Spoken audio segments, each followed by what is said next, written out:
Oui, bonjour à tous. Bienvenue dans ce webinaire.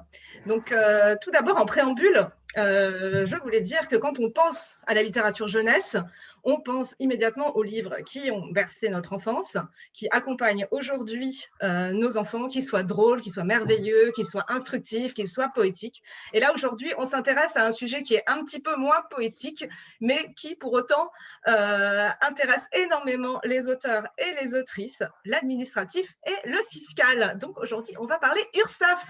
Donc, nous remercions beaucoup le Salon du Livre et de la Presse de nous accueillir. Donc, tout d'abord, effectivement, moi, je suis Aurélie Gerlac, je suis coprésidente de la Charte des auteurs et des illustrateurs jeunesse. Donc, c'est une association que beaucoup d'entre vous connaissent puisqu'elle a 45 ans cette année. Nous avons aujourd'hui 1400 adhérents. Donc, nos objectifs, c'est de défendre les intérêts de notre profession, excusez-moi, mais aussi de faire du développement culturel autour de la littérature jeunesse. Donc pour ce webinaire un petit peu technique, je ne suis heureusement pas toute seule, je suis accompagnée de deux personnes de qualité. Donc Béatrice Ejmar et Isabelle Dubois. Donc mesdames, je vous laisse peut-être vous présenter. Isabelle? Moi, je suis Isabelle Dubois, je travaille à la Charte depuis de nombreuses années maintenant et je m'occupe particulièrement de la relation avec les adhérents. Et depuis la mise en place de la réforme AGESA-URSSAF, je suis le dossier et j'essaye de vous informer au mieux. Donc, je suis là à la fois pour répondre aux adhérents, mais aussi aux diffuseurs qui nous contactent pour comprendre comment ça marche. Voilà, à toi Béatrice. Eh bien, moi, je suis Béatrice Égémard. J'ai été élue au conseil d'administration de la Charte cette année. Et comme je m'intéresse particulièrement aux questions sociales et à la sécurité sociale, eh bien, je me suis portée volontaire pour ce passionnant dossier très glamour.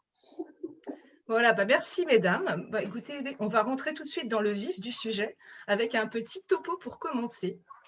Donc, beaucoup d'entre vous le savent peut-être et peut-être certains ne le savent pas, mais depuis le 1er janvier 2019, la réforme du régime social des artistes-auteurs est à l'œuvre. Donc, depuis cette date, l'URSSAF est en charge du recouvrement de nos cotisations sociales ainsi que de ce qu'on appelle le 1,1% diffuseur. Jusqu'alors, ce n'était pas l'URSSAF qui s'en chargeait, mais l'AGESA et la Maison des artistes. Conséquence de ça, en 2020, les artistes-auteurs doivent faire leur déclaration de revenus à l'URSSAF. Pour cela, il est nécessaire de créer un espace sur le site artistes-auteurs de l'URSSAF. Donc, petit rappel du calendrier initial. Les artistes-auteurs qui déclaraient en bénéfices non commerciaux, BNC, devaient recevoir leur code d'activation fin 2019. Les artistes-auteurs qui déclaraient leurs revenus en traitements et salaires devaient le recevoir au premier trimestre 2020. Tout ça dans l'objectif de faire leur déclaration d'ici le 1er avril 2019. Donc les choses ne se sont pas passées de manière tout à fait fluide, je crois qu'on peut le dire, et que cette question a occupé beaucoup d'artistes-auteurs au cours des derniers mois. Donc je passe la parole à Béatrice. Dis-nous, Béatrice, où est-ce qu'on en est des déclarations aujourd'hui ? Alors, je ne pourrais pas faire un point précis, mais je peux faire un récapitulatif de tout ce qu'on a vécu. Donc, déjà, beaucoup d'artistes-auteurs n'ont jamais reçu le fameux code d'activation qu'ils devaient avoir. Donc, il y en a qui n'ont jamais reçu du tout et qui, à ce jour, ne l'ont pas eu et qui ont dû se débrouiller donc, pour faire une déclaration papier à l'ancienne. Ensuite, ceux qui l'ont reçu, eh bien souvent, ça ne marchait pas. Ils avaient des difficultés pour s'identifier. Et ensuite, pour ceux qui étaient précomptés, donc qui déclaraient tous leurs revenus en traitement et salaire, une grande innovation qui devait leur faciliter la vie, c'était que normalement, toutes les cotisations payées pendant l'année 2019 par leurs diffuseurs devaient apparaître magique sur leur compte. Donc, ils devaient consulter leur compte d'auteur et voir tel revenu versé par tel éditeur, telle cotisation, pardon, versée par tel éditeur. Donc ça n'a pas forcément fonctionné, hélas. Et dans ce cas-là, on devait rentrer nous-mêmes, comme ceux qui déclarent leurs revenus en BNC, les revenus éditeur par éditeur. Et pour ça, on devait fournir un justificatif qu'on n'a jamais, qui est la dispense de précompte. Normalement, quand le diffuseur nous règle les droits d'auteur, il doit donner le certificat de précompte. Pardon, oubliez tout ce que j'ai dit. Le certificat de précompte. Lorsque le diffuseur nous paie des revenus précomptés, il doit prouver qu'il a payé les cotisations sociales par ce relevé de précompte. Et ça, en pratique, on ne l'a pas. Donc déjà, l'URSSAF nous demande un document qu'on n'a pas lorsqu'elle n'est pas au courant que le diffuseur, l'éditeur nous a payé quelque chose. Ensuite, on a eu des tas de cas de figure d'auteurs qui passaient 1 heure à remplir leur cotisation sur le site, ils l'enregistraient. Quand ils voulaient le reprendre ensuite, la déclaration avait disparu, ou alors il était impossible de la reprendre, ou alors ils valident leur déclaration et quand ils veulent revenir sur la page du site URSSAF, tu vois qu'elle est en cours de rédaction. On a eu à peu près tout. Je crois que j'ai dû faire le tour. Le pire étant, je pense, les choses qui sont marquées sur le site et qui sont fausses. Par exemple, les auteurs qui déclarent tout en traitement et salaire précompté, ils voient des appels à cotisation qui sont faux. Alors, quand ils téléphonent à l'URSSAF ou que la charte Isabelle intervient pour régler leur cas, on leur dit ne tenez pas compte de ce qui est marqué sur le site. Évidemment, c'est anxiogène de voir, par exemple, un appel à cotisation pour un trimestre, alors que toutes les cotisations ont été payées par vos éditeurs. Voilà, c'est un tour d'horizon très rapide. J'espère que ça ne va pas trop noyer nos auditeurs, mais bon, c'est un récapitulatif des problèmes qui sont encore en cours. Alors, ce qu'on peut dire, peut-être, Béatrice aussi, c'est qu'en fait, il y a encore pas mal d'artistes-auteurs qui n'ont pas pu effectuer leur déclaration parce qu'ils n'ont toujours pas le code ou parce qu'il y a trop de bugs sur le site. Hein. Il y a énormément de bugs. Sachant que la date du 1er avril, qui était initiale, a été reportée ensuite au 1er septembre, mais là, on est en décembre, hein, donc tout va bien. Si vous êtes dans ce cas, ne paniquez pas trop, vous n'êtes pas seul. Voilà. Donc, parmi les autres nouveautés qu'on peut citer, parce qu'il y en a plein, c'est génial. Depuis le 1er janvier 2019, les artistes-auteurs payent des cotisations au premier euro qu'ils gagnent. C'est un gros changement par rapport à avant, puisque auparavant, il y avait une différence entre ce qu'on appelait les affiliés et les assujettis. On va revenir sur cette notion un peu plus tard avec Isabelle. Et ce qui est à noter, c'est que tous les artistes-auteurs, absolument tous, doivent s'inscrire sur le site de l'URSSAF, quel que soit leur niveau de revenu. Ce n'était pas le cas avant, puisque ceux qui avaient un certain niveau de revenu seuls étaient les seuls à devoir faire leur déclaration sur le site des AGSA pour les auteurs jeunesse. Isabelle, rappelle-nous, quelle est la différence entre assujetti et affilié? Quelle était la différence, puisque ça n'existe plus? Alors, la différence majeure de l'ancien système, c'est qu'avant, seuls les gens qui atteignaient à peu près le seuil d'affiliation, c'est-à-dire en gros 9 000 € l'année, ce qui correspond à 900 SMIC horaires, etc. Donc, quand on atteignait ce seuil de revenu, on était dans l'obligation de s'affilier à la GSA. Et à partir de là, seulement les affiliés, seuls les affiliés pouvaient cotiser à la retraite de base et à la retraite complémentaire par la suite via l'URSSAF. Et les assujettis ne cotisaient jamais à la retraite. Voilà. Donc aujourd'hui, comme l'a dit Aurélie, tout le monde cotise à la retraite, de base en tout cas, dès le premier euro gagné en revenu de droit d'auteur. Donc, en effet, il faut absolument s'inscrire sur le site de l'URSSAF, se déclarer comme artiste-auteur. Quand on a une activité d'artiste-auteur, même qu'on juge soi-même un peu amatrice, en fait. Même si on fait un livre par an, un livre tous les 5 ans, ou qu'on a une activité d'artiste-auteur qui n'est pas son activité principale, on est quand même tenu de s'enregistrer auprès de l'URSSAF. Et même si on est à la retraite, il faut aussi s'enregistrer auprès de l'URSSAF. En fait, dès qu'on continue à toucher des droits d'auteur, via son activité actuelle ou via des droits d'auteur qu'on perçoit parce qu'on a fait des livres il y a 5 ans ou qu'on touche des droits d'auteur via les organismes de gestion collective, il faut les déclarer à l'URSSAF. Alors, on va préciser quelque chose aussi, Isabelle, qui est important, puisqu'on en parlait toutes les deux. Ce n'est pas parce qu'on a déclaré ses revenus, ses droits d'auteur à l'URSSAF qu'on est exonéré de faire sa belle déclaration d'impôt tous les ans. Il faut faire les deux. Voilà. Alors, il faut bien comprendre le système. L'URSSAF s'occupe des cotisations sociales.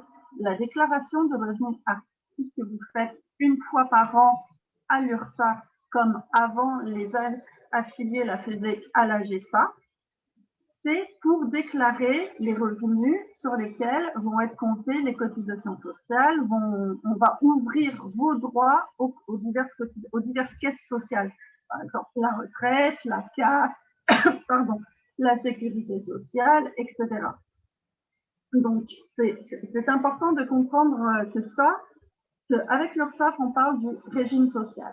Mais une fois par an, vous devez faire comme n'importe quel autre citoyen votre revenu, votre déclaration de revenus en général, mobilier, immobilier, à Bercy. Donc, ce sont deux choses différentes. L'URSSAF, c'est le social, Bercy, c'est le fiscal. Il faut faire les deux. Youpi, voilà. Béatrice, ceci dit, il y a une petite spécialité, une petite spécificité quand même, une petite subtilité, je dirais même, qui est qu'en fait, il faut toujours avoir gagné un certain revenu pour bénéficier de certaines prestations. On n'a pas les prestations maladie, etc., à partir du premier euro gagné. Est-ce que tu peux nous en dire plus? Alors, c'est assez subtil. Alors, à partir du premier euro, il y a une nouveauté qui est très avantageuse pour nous, c'est qu'on a tous nos soins maladie qui sont remboursés au premier euro. Ça, c'est nouveau et c'est un privilège. Les salariés n'ont pas ça, quoi. Donc ça, c'est pour les soins maladie, quand vous achetez des médicaments ou que vous allez chez le médecin. Ensuite, il y a plusieurs paliers, qui n'était pas le cas avant non plus. Si vous gagnez plus d'un montant, alors c'est défini chaque année. Hein. Là, je vais vous parler de l'année 2019. Si vous gagnez 600 fois le SMIC horaire, c'est-à-dire environ une assiette sociale de 6 020 € sur l'année 2019, là, vous avez déjà, en plus du remboursement des maladies, vous avez déjà vos 4 trimestres de retraite. Donc, à partir de 6 000 €, vous avez 4 trimestres de retraite. Et à partir de 9 027 € de revenus en 2019, vous avez la totale, c'est-à-dire à la fois droit à 4 trimestres de retraite, à l'assurance maladie et également aux indemnités journalières maladie. Tout à l'heure, quand je parlais de maladie, c'était vraiment les remboursements, mais pas les IJ. Donc, vous avez droit à maladie, également aux indemnités maternité et à une éventuelle invalidité. Donc, ce qu'il faut savoir, c'est qu'auparavant, lorsque un auteur touchait moins de 9 027 et quelques euros dans l'année, la GSA ou la MBA lui proposait de cotiser en justifiant, ben voilà, cette année, vous avez une nouvelle année, je voudrais avoir des droits à retraite, je voudrais cotiser sur 1 000 €. Vous n'avez pas le choix si vous voulez avoir notamment des trimestres de retraite. Maintenant, un auteur qui a gagné un peu, entre 6 000 et 9 000 €, il peut se dispenser de surcotiser si la seule chose qui l'intéresse, c'est la retraite. À savoir que sur le site de l'URSSAF, s'il gagne moins de 9 000 €, on lui proposera chaque année une surcotisation si ça l'intéresse d'avoir tous ses droits, notamment la maternité. Ça, c'est extrêmement avantageux et intéressant. Donc, le site va lui proposer, s'il a gagné 6 500 ou 7 000 €, est-ce que ça vous intéresse de surcotiser? Et là, s'il a déjà plus de 6 000 €, il peut réfléchir et se dire, ben non, a priori, moi, la maternité ne me concerne pas, les IJ, je m'en fiche, de toute façon, si je suis malade, je bosse quand même. Je ne prends pas cette possibilité, je sais que je suis couvert pour la retraite à partir de 6 000 €. Ça, c'est une grosse nouveauté. D'accord. Si ce n'est pas assez clair, vous pouvez revenir dessus, contacter la charte, on vous réexpliquera, mais enfin, voilà. Les nouveautés, c'est maintenant, on a le droit au remboursement maladie au premier euro de cotisation. À partir de 6 000 et quelques euros, on sait qu'on a déjà notre trimestre de retraite. Et bien sûr, on peut surcotiser si on est intéressé par les indemnités journalières et l'invalidité en plus. Alors, je vais faire une petite précision puisqu'il y a une question qui a été posée sur le chat. Donc, ce dont tu parles, ça concerne bien tous les types de revenus, c'est-à-dire ce qu'on appelle les droits d'auteur et aussi les revenus accessoires. Tout à fait, dans la mesure où ils sont considérés comme droits d'auteur par dérogation.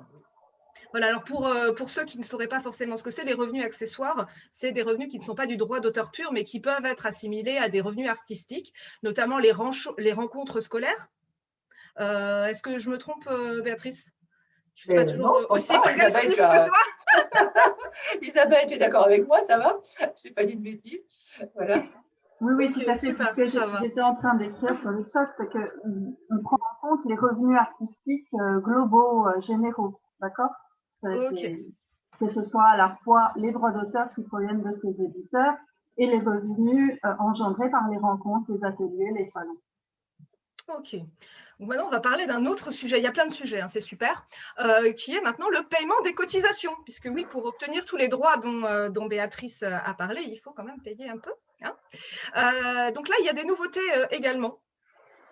Notamment pour les bénéfices, les artistes auteurs qui déclarent en bénéfices non commerciaux, il y a une possibilité de modulation de ces cotisations, tandis qu'elles sont précomptées en traitements et salaires. Donc là, déjà, il y a beaucoup de mots barbares dans ce que je viens de dire. Donc, on va encore se tourner vers vers Isabelle pour nous décrypter un petit peu tout ça. Est-ce que tu peux nous dire c'est quoi la différence entre une déclaration en bénéfices non commerciaux et en traitements et salaires? Est-ce qu'on peut faire un peu les deux? Et est-ce que tu peux nous dire dans un deuxième temps qu'est-ce que c'est que le précompte? Alors, bon, précompter, ça veut dire que quelqu'un, la personne, l'institution pour laquelle vous avez travaillé, a prélevé les cotisations sociales en votre nom et les reverse en votre nom à l'URSSAF. Avant à la GISA, aujourd'hui à l'URSSAF. Aujourd'hui, la loi fiscale est un peu plus clarifiée. On a été, il faut bien le dire, pendant des années dans une espèce de flou artistique, de confusion et de tolérance en tout genre en termes de fiscalité quand on parle du statut des artistes-auteurs. Donc aujourd'hui, la règle est la suivante, c'est que vous pouvez déclarer en traitement et salaire les revenus du droit d'auteur, c'est-à-dire qui proviennent des éditeurs, des producteurs et des organismes de gestion collective, c'est-à-dire que ce qu'on appelle généralement les EPO, vous allez voir ce petit terme un peu souvent désormais, donc les éditeurs, les producteurs et les organismes de gestion collective. Ces revenus-là, qu'on appelle droit d'auteur, peuvent être déclarés en traitement et salaire. Les autres revenus, qu'on va plus globalement appeler les revenus artistiques, qui proviennent des rencontres, c'est-à-dire des salons, des ateliers que vous faites dans les écoles, dans les bibliothèques, etc., doivent être déclarés en bénéfices non commerciaux. Donc, pour pouvoir le faire, il faut avoir un numéro de tirette artiste-auteur. Il faut demander le bon code APE, c'est-à-dire, je crois que c'est le 90 03D, 03A en fonction de si on fait plutôt de l'art plastique ou pas, art de l'écrit, etc. Mais en gros, ce sont ces codes APE-là. Et avec le numéro de tirette que vous obtiendrez, vous pourrez faire des factures sur lesquelles il faudra évidemment indiquer ce numéro de tirette. Et vous encaisserez le montant brut de votre prestation et vous reverserez vous-même les cotisations sociales à l'URSSAF le moment venu. Voilà. Mais vous pouvez tout à fait déclarer tout en BNC, c'est-à-dire que vous pouvez prendre les revenus du droit d'auteur des EPO et décider de les déclarer en BNC, ce qui implique que vous serez obligé d'envoyer votre dispense de précompte à vos éditeurs, à vos organismes de gestion collective, c'est-à-dire que par exemple, si vous êtes inscrit à la SOCA, si vous êtes inscrit à la SAIF ou à la DAGP, vous devrez en gros, on va dire en décembre, en grosso modo, normalement, la dispense de précompte vous est donnée par l'URSSAF, vous devriez pouvoir la télécharger sur votre espace personnel de l'URSSAF afin de la donner à tous les gens avec qui vous travaillez. Donc, c'est une espèce un mécanisme à acquérir. Hein. Il faut bien savoir avec qui on travaille, avec qui sont les éditeurs avec lesquels on a des contrats en cours et les organismes de gestion collective auxquels on est inscrit pour leur transmettre la dispense de précompte. Et j'insiste, hein, c'est à l'auteur de transmettre la dispense de précompte. Hein. Il ne faut pas attendre que vos éditeurs vous disent coucou, t'es dispensé de précompte. Hein. C'est pas comme ça que ça marche. C'est vraiment la responsabilité de l'auteur. J'insiste sur ça parce qu'il y en a beaucoup qui sont en dispense de précompte et et en fait qui ne la transmettent pas à leurs éditeurs et qui déclarent tout après en BNC et qui se retrouvent au final à payer 2 fois les cotisations sociales. Donc il faut faire attention à ça. Et puis par la suite, à chaque fois que vous serez invité dans une école, un salon, etc., pour animer un atelier de rencontre, il faudra donner votre dispense de précompte. Mais vous avez, comme l'a dit Aurélie, tout à fait le droit de mixer tout ça, c'est-à-dire de continuer à déclarer vos droits d'auteur des éditeurs et des organismes de gestion collective en traitement et salaire, et du coup d'émettre des factures et de déclarer en DLC les rencontres qui sont autres. Voilà. Merci Isabelle pour ce petit décryptage et cette petite mise au point. Et donc du coup, là maintenant que tout le monde comprend bien, on peut peut-être parler des modulations et de la manière de payer ses cotisations. Béatrice, comment ça marche? Alors, la modulation, ça concerne, si vous avez bien suivi tout ce qu'on a expliqué jusque-là, les auteurs, illustrateurs qui déclarent leurs revenus en bénéfices non commerciaux. Donc, c'est eux qui vont payer directement la cotisation puisque leurs éditeurs et leurs OPO n'ont pas prélevé sur leur doivent la partie cotisation. Donc, auparavant, qu'est-ce qui se passait? Je me suis renseignée, hein, parce que ce n'est pas mon cas à titre personnel en tant qu'auteur. Donc, auparavant, l'AGESA ou la MDA leur envoyait un appel à cotisation une fois dans l'année, après qu'ils aient fait leur déclaration de revenus. Donc là, ils avaient un appel de cotisation qui était fait a posteriori, une fois que l'année était terminée, et qu'ils avaient fait la déclaration de cette année donc, à leur organisme prélevant les cotisations, MDA ou AGESA. Maintenant, il y a un nouveau système. Avec l'URSSAF, maintenant, on va être un peu en réel, pour tout, que ce soit pour ceux qui déclarent des revenus en BNC ou en traitement des salaires. Donc, on va payer pendant l'année les cotisations qui vont permettre de valider cette année. Pour ceux qui déclarent leurs revenus en BNC, on va avoir des appels trimestriels à paiement. Donc, ces appels trimestriels à paiement, l'URSSAF, bien entendu, ne sait pas ce que vont gagner les artistes-auteurs pendant une année N.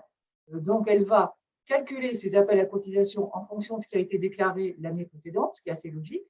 Mais l'auteur, s'il sait à peu près si l'année va être une bonne année ou une mauvaise année pour lui, il a la possibilité de moduler les cotisations, c'est-à-dire de les modifier sur le site de l'URSSAF à la hausse ou à la baisse. Et lorsqu'il aura bien entendu fait sa déclaration finale de l'année, il y aura un ajustement sur l'appel à cotisation de l'année trimestre. Donc, en théorie, c'est formidable. Évidemment, la mise en place est un peu plus délicate. Bon, pour ceux qui n'ont pas réussi à se connecter du tout, à créer l'espace, la question ne se pose pas. Pour les autres, il y en a qui ont eu des cotisations qui ont été calculées sur une année très théorique, qui est l'année plancher, 9 000 et quelques euros, alors que ça ne correspond pas du tout à leur revenu réel. Il y en a qui n'ont pas pu, malheureusement, réussir à moduler les cotisations parce que le site, vous avez bien compris, est en jachère. Pour l'instant, en fait, en démarrage, un peu douloureux. Donc, quand ça fonctionnera, ce sera un gros plus, je pense, pour les auteurs en BNC. Pour l'instant, c'est plutôt flippant parce qu'ils voient des cotisations erronées qui ne peuvent pas toujours changer, modifier. Oui, on n'a pas, quand on parlait des problèmes tout à l'heure avec l'URSSAF, évidemment, comme cette mise en place est assez délicate, l'URSSAF n'est pas facile à joindre en ce moment. Par téléphone, parfois on y arrive, on a très souvent des gens qui sont très compétents. Par contre, il est remarqué de manière générale que quand on laisse des messages sur le site via notre espace, les réponses sont très rares. Donc, n'hésitez pas, si vous avez un souci, notamment sur ces questions de modulation de cotisation, si vous déclarez des revenus en BNC, à contacter la charte et Isabelle qui peut être en contact directement avec l'URSSAF. Voilà, alors je rapporte ici une question qui a été posée. Béatrice, est-ce qu'il y a des risques si on module trop à la baisse? Je vois que Isabelle a répondu. Oui, le risque, c'est d'avoir au final un gros 4e trimestre. Voilà, on n'a pas de pénalité en fait. Ah non, on n'a pas de pénalité. Alors déjà, cette année, on a de pénalité pour rien, puisque l'URSSAF est tout à fait consciente qu'il y a des soucis de mise en place. Hein, donc, il faut savoir que ce qui est difficile, c'est que même si vous avez des pénalités qui s'affichent sur votre espace personnel, l'URSSAF ne les demandera pas. Donc, il faut que vous vous disiez, je vois mon espace, je vois pénalité, mais non, je sais qu'on ne les demande pas. Et ça, c'est très inconfortable, évidemment. Non. Et ensuite, non, on n'aura pas de pénalité. Et on avait d'ailleurs à un moment donné conseillé aux auteurs, comme le système se mettait en place, de moduler à 0, si ça fonctionnait sur le site, leurs premiers appels de cotisation. D'accord. En tout cas, il y a un message très important dans ce que tu viens de dire, Béatrice. Ne paniquez pas. Hein, les choses c'est facile à dire, mais pas bien. Je sais, c'est très stressant. Hein. De toute façon, on en est tous un peu au même point. Nous-mêmes à la charte, on a des problèmes aussi. On n'est pas mieux traités que les autres. Je peux ajouter quelque chose, Aurélie, s'il te plaît? Non. Si, tu peux. C'est juste pour dire que, en fait, il faut, dans ce système-là, quand on passe en BNC, il faut penser à provisionner. C'est-à-dire que vous pouvez moduler, mais si par exemple, à la moitié de l'année, vous voyez que vos revenus augmentent et que probablement vous serez appelé sur des cotisations plus élevées que prévues ou plus au-dessus de ce que vous avez modulé, il faut provisionner, c'est-à-dire qu'il faut penser vous-même à mettre l'argent de côté en sachant que le 4e trimestre sera appelé sur les cotisations, sur vos revenus déclarés réels et que forcément vous risquerez à ce moment-là de payer plus. Donc, c'est une habitude de gestion à prendre. Voilà. Autre chose aussi à noter, hein, qui est assez important, pendant la crise sanitaire, le gouvernement a décidé d'une mesure de diminution de nos cotisations sociales.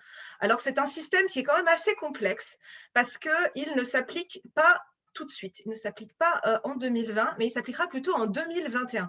Béatrice ou Isabelle, est-ce que vous pouvez nous expliquer comment va fonctionner cette diminution de cotisation?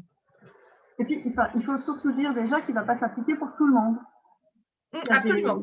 Il y a des fourchettes et alors je vais dire les petits chiffres parce que je ne les connais pas par cœur pour être franche, mais en gros, si vous avez gagné plus de 20 000 euros de revenus en droit d'auteur, enfin de revenus artistiques, pardon, vous serez compensé de 2 000 euros. D'accord? L'État prendra en charge 2 000 euros. Entre 8 121 euros et 20 300, ce sera 1 000 euros de prise en charge.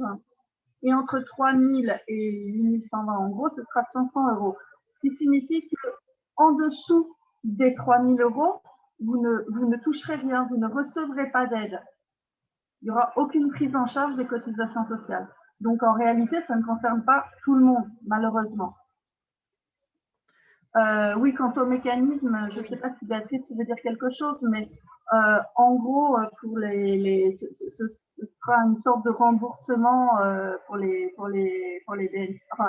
PS, pardon, pour ceux qui déclarent en traitement et salaire, et puis ce sera une prise en charge pour ceux qui déclarent en BNC. Et tout se jouera en fait au moment de la déclaration de vos revenus 2020 en avril 2021. Ça interviendra donc après cette déclaration seulement, une fois que vous aurez déclaré vos revenus de 2020. Voilà, si je peux ajouter quelque chose, je voudrais préciser quelque chose d'important, c'est que là, vous n'aurez rien à faire. Hein. Ce sera automatique. Vous n'aurez pas à demander ça. Donc, en fait, en 2020, normalement, on devrait arriver à déclarer les revenus de 2020, alors qu'on a l'impression qu'on vient à peine de finir de déclarer ceux de 2019. Voilà, on devrait pouvoir faire cette déclaration dans le premier semestre 2020 et dans le courant du deuxième semestre 2021, l'URSSAF calculera automatiquement le montant que l'on pourra soit toucher par paiement, par remboursement des cotisations qui ont été payées pour nous si nos revenus ont été précomptés, si on est en traitement et salaire, soit ce sera déduit des appels à cotisation pour ceux qui déclarent leurs revenus en BNC, en bénéfice non commerciaux. Et ça concerne ceux dont l'assiette réelle de cotisation 2019, l'assiette sociale, est supérieure à 3 000 euros. Cette prise en charge sera limitée, plafonnée à 2 000 euros.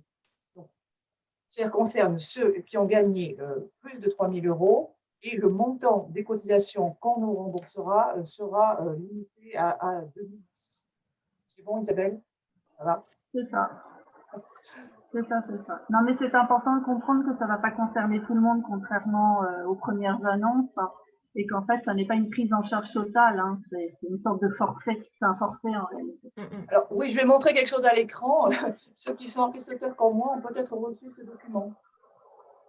L'URSSAF a envoyé ce document papier avec nos appels cotisations qui étaient à zéro pour ceux qui, comme moi, étaient en traitement et salaire, et ça explique ce système. Donc, c'est ce document-là. Alors, voilà. Ok, merci Béatrice, merci Isabelle. Donc, on va peut-être finir rapidement sur une dernière question avant de laisser place peut-être aux interventions de la salle. Personnellement, moi, j'ai été assez étonnée il y a quelques semaines, peut-être quelques mois, de recevoir une proposition de la Sécurité sociale des artistes-auteurs à surcotiser volontairement pour ma retraite. Donc, il faut savoir que moi, je déclare en traitements et salaires. Donc, je n'ai pas compris tout de suite de quoi il s'agissait. Mais Béatrice ou Isabelle, peut-être vous pouvez nous dire rapidement et aussi surtout nous expliquer comment ça se passe pour les gens qui déclarent en bénéfices non commerciaux, parce que pour le coup, on est sur un système qui est assez différent.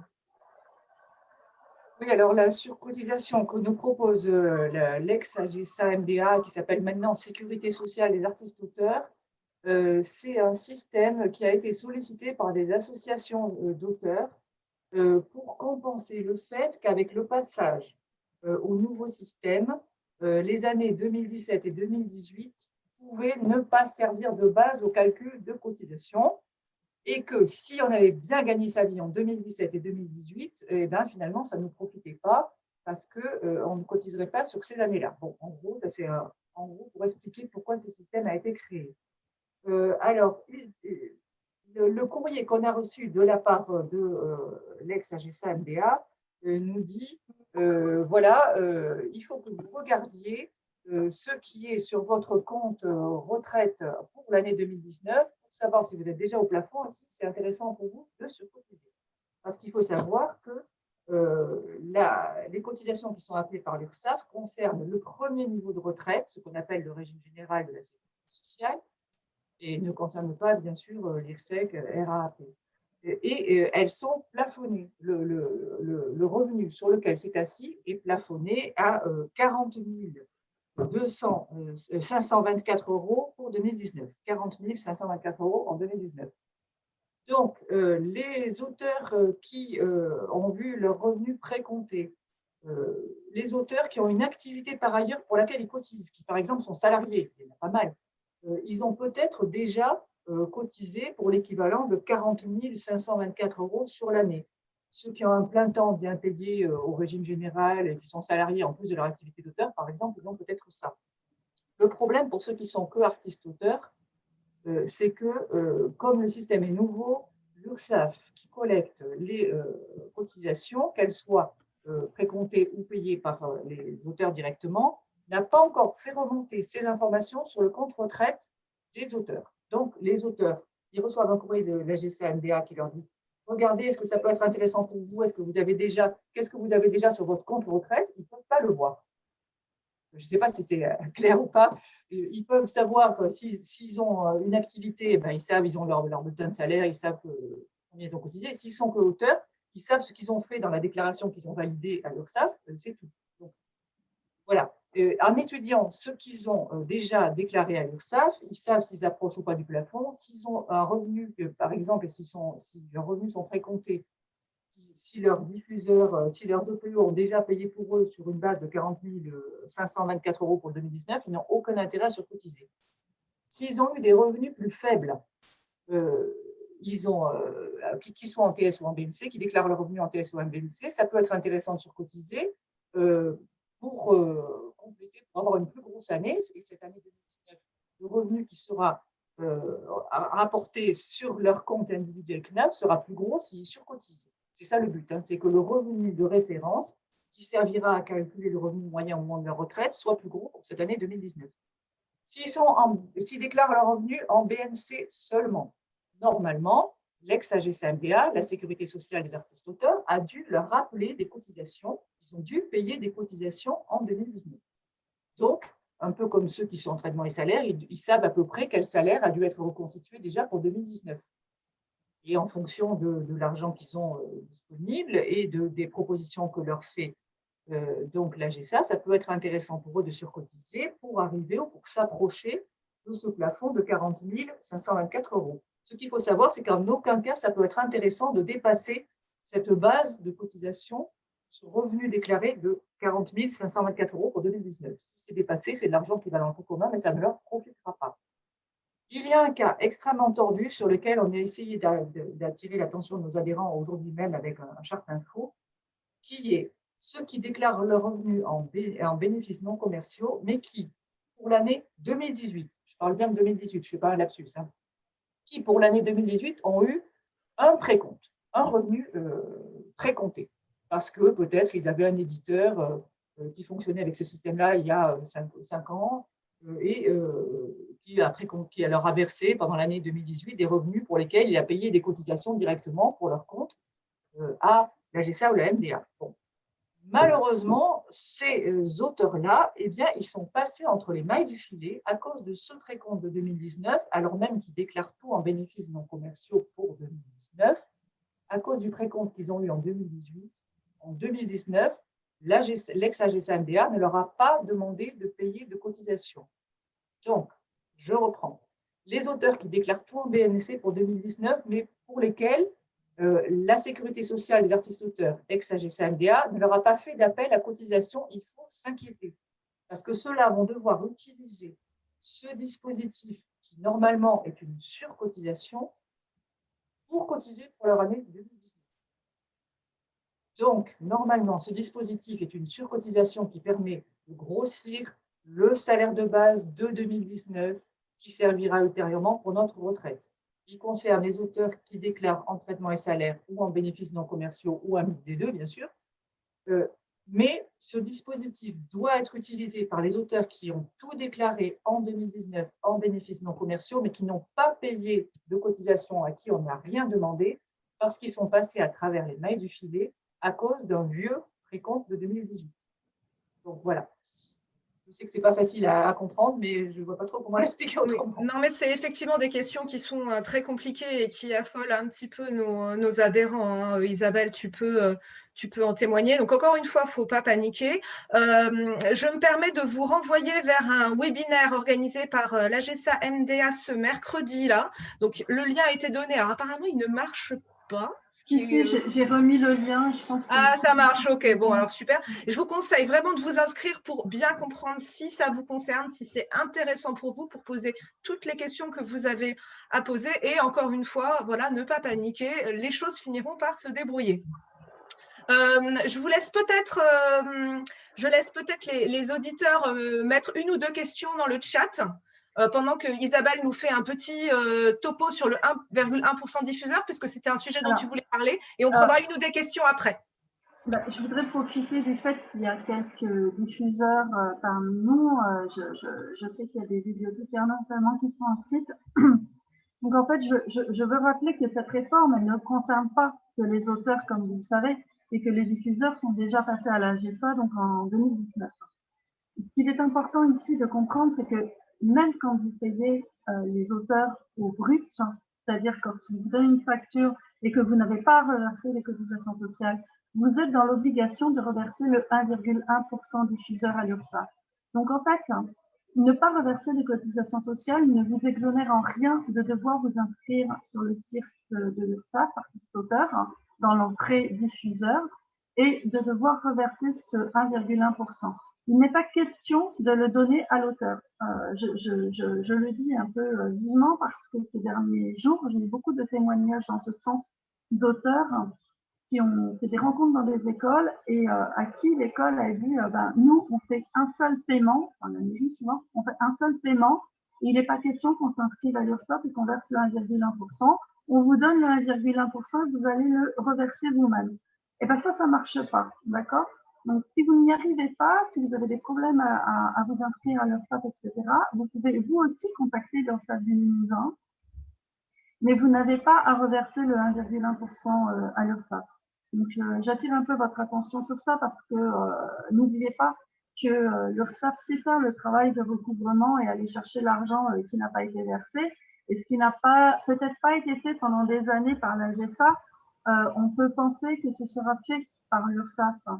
C'est quand même le cœur de métier de l'URSSAF d'aller sonner à la porte des gens, toutes les entreprises, et de demander l'argent qui est dû. Donc, pensez-y, faites attention, ne pensez pas que ça va forcément passer sous les radars. Voilà. Voilà, j'espère que le message a été bien compris, Isabelle. Donc, je me tourne vers l'auditoire. Est-ce qu'il y a des questions dans la salle? On a encore 4 minutes, hein, donc c'est l'occasion ou jamais.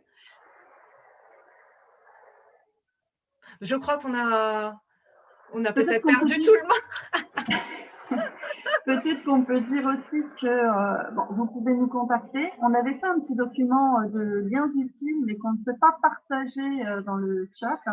Donc, si vous voulez, vous pouvez tout à fait écrire à la charte et on vous enverra le document. Il y avait aussi des liens pour les diffuseurs. Hein. N'hésitez pas. On est là pour les auteurs, mais on est aussi là pour répondre aux diffuseurs. Il n'y a pas de problème. Donc, on vous l'enverra si vous nous le demandez. Il y a vraiment pas de problème. Hein. Faites appel à nous. Si vous rencontrez des difficultés aussi à joindre l'URSSAF, n'hésitez pas à nous dire. On a une sorte de service après-vente qui essaye de fonctionner au mieux de ses capacités. Je vais vous mettre l'email. Voilà. Bon, après, sur notre site, vous trouverez facilement, hein, mais en gros, écrivez-nous à écrire la-charte.fr et on vous enverra le document et puis on répondra à vos questions, bien évidemment. Voilà. Bon, bah, écoute, là, je crois que tout le monde est en dépression. Oui, non, mais alors pour être tout à fait Quelque honnête, chose. c'est vrai que nous, même dans les associations, en fait, on passe un temps infini à essayer de comprendre et de décrypter tout ça, hein. Donc, et on voit que chaque annonce est suivie de mouvements de panique parmi certains adhérents qui se demandent si les choses les concernent ou quelles nouvelles surprises on leur a réservées. Mais bon, encore une fois, nous avons bon espoir que tout ça finisse par se mettre dans des rails et que tout fonctionne très bien un jour, hein. Mais voilà, c'est vrai que pour l'instant, on a beaucoup de remous et que ça nous mobilise beaucoup. Voilà, et donc dans le chat, les liens utiles que je vous conseille très vivement d'aller visiter si vous voulez comprendre un peu mieux tout ce qui est en train de se passer en ce moment. Voilà. Quelque chose à ajouter, Isabelle, Béatrice? Je pense que ce webinaire touche à sa fin. Souhaiter bon courage à tous ceux qui ont participé à ça, tous ceux qui ont écouté ça, et leur redire ce qu'on a dit plusieurs fois, c'est qu'ils ne sont pas seuls.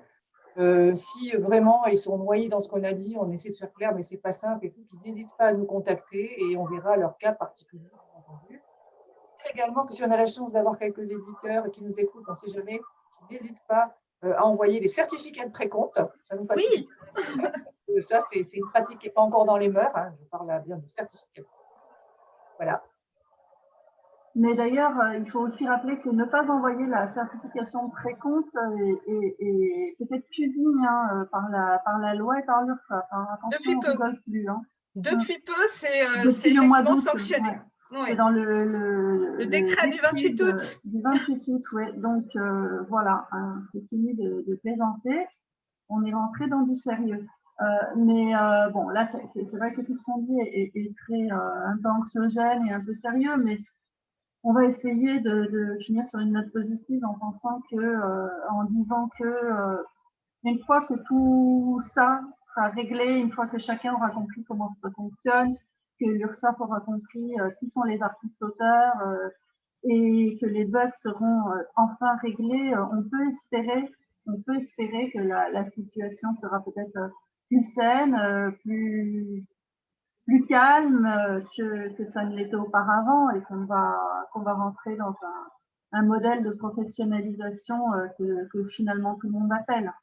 Absolument. Merci beaucoup, Isabelle, pour cette note positive. Et effectivement, moi, je suis tout à fait d'accord avec toi et j'imagine que Béatrice aussi. Oui, ce sera beaucoup mieux quand ça va fonctionner. On aura vraiment des acquis supplémentaires. Effectivement, la modulation, par exemple, le fait qu'aucun auteur ne s'imaginera avoir une retraite alors qu'il n'a jamais cotisé pour ça, parce que malheureusement, on a quelques cas comme ça. Ce qui était assujetti par affilié, maintenant, ça n'existe plus. Donc voilà. À terme, d'ici un an, on peut espérer que tout roulera. À terme, la vie sera belle et douce. Voilà, la vie sera belle et douce, exactement. Eh bien, je vois qu'on est arrivé à l'heure limite et qu'on est très minuté. Donc, je pense qu'il ne reste plus qu'à dire voilà, bon courage et belle journée à tout le monde. Merci, merci Isabelle, merci Béatrice pour vos expertises et merci au Salon du Livre et de la Presse Jeunesse de nous avoir accueillis. Voilà. Merci Aurélie. Au revoir. Au revoir. Merci à tous. Bonne fin de journée. Au revoir. Merci.